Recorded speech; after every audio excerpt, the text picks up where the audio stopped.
Gràcies per vindre al meu taller a compartir amb nosaltres el nostre projecte. Els que me coneixeu sabeu que no soc persona de parlar en públic. De fet, la meva mena de les meves emocions, sensacions i idees és d'aquesta forma, no? O bé en volum, en color o en un escrit. Per a mi és molt complicat parlar més així com estem, no? Particularment, potser me deixa un poc més i me pensa un poc menys el que tinc que dir.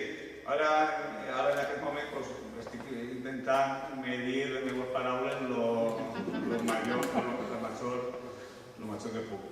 Però me'n vas oblidar de l'arte, vas a parlar conforme veig jo les coses, no? Vaig a parlar com soc jo. Doncs vull agrair a vos-los socors l'oportunitat de deixar-me entrar en aquest projecte. A Sebas Marín li tinc que donar moltes gràcies per, en un principi, no va ser més que la firma d'aquesta falla en un número de pressupost, no? Va ser, al principi, una falla més, no? Defenent l'idea original, com diria Xavi,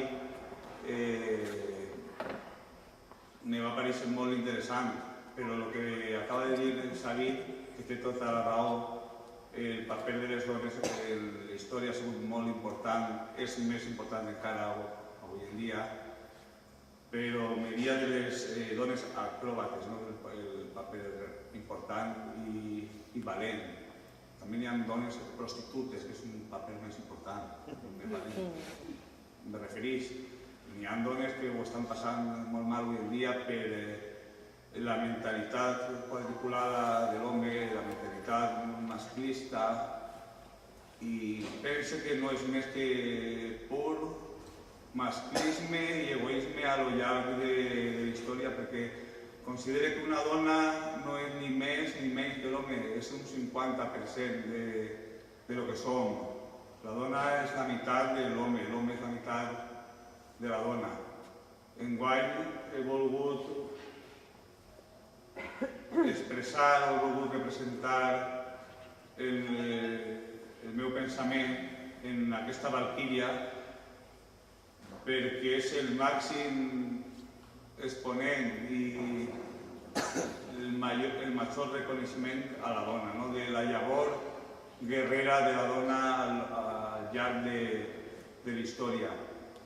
No vaig a parlar més de dones perquè considere que, com acaba de dir, que sou la meitat de tot. Vaig a parlar d'una altra cosa. Vaig a parlar de mi, però vaig a parlar de mi des d'un altre punt de vista, des d'aquesta part femenina que tenim els homes, des d'aquesta banda de sensibilitat que tenim tots els homes que volem amagar i que volem maquillar sempre.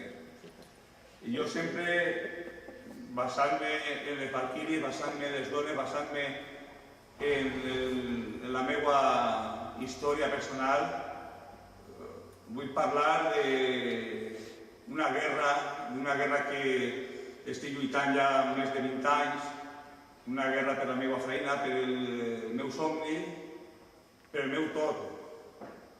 Vull dir en aquesta història que sempre he estat lluitant per mi, sempre he estat lluitant per els meus interessos, sempre he estat mirant per el jo i per el jo i per el jo. I he descuidat moltes voltes a aquesta valquíria que he tingut sempre galopant al costat i curant les meves ferides i ajudant-me en els moments durs. Això no és més que una teràpia. Aquesta falla és una teràpia que m'ha fet obrir els ulls i donar-me compte de moltes coses. És més que una falla, és un canvi, és una forma de veure les coses d'un altre punt de vista diferent. Ha sigut una mena de transformació el fer aquesta falla. Feia anys que en aquesta lluita de feina, de treball, de voler fer sempre el que jo volia, de pensar que jo era més que tots, d'enganyar-me, de lluitar per alguna cosa que estava perdut. Avui en dia m'he adonat gràcies a aquest treball, teràpia que és la Valquíria, de veure més lluny i de poder apreciar realment les coses importants que ens envolten als homes i a les dones. Per a mi és un moment molt important perquè suposa un canvi a nivell personal, a nivell professional i, en definitiva, un canvi que me va fer més bo, més fort i més tolerant a l'hora de cavalgar al costat de qualsevol valquíria. Moltes gràcies.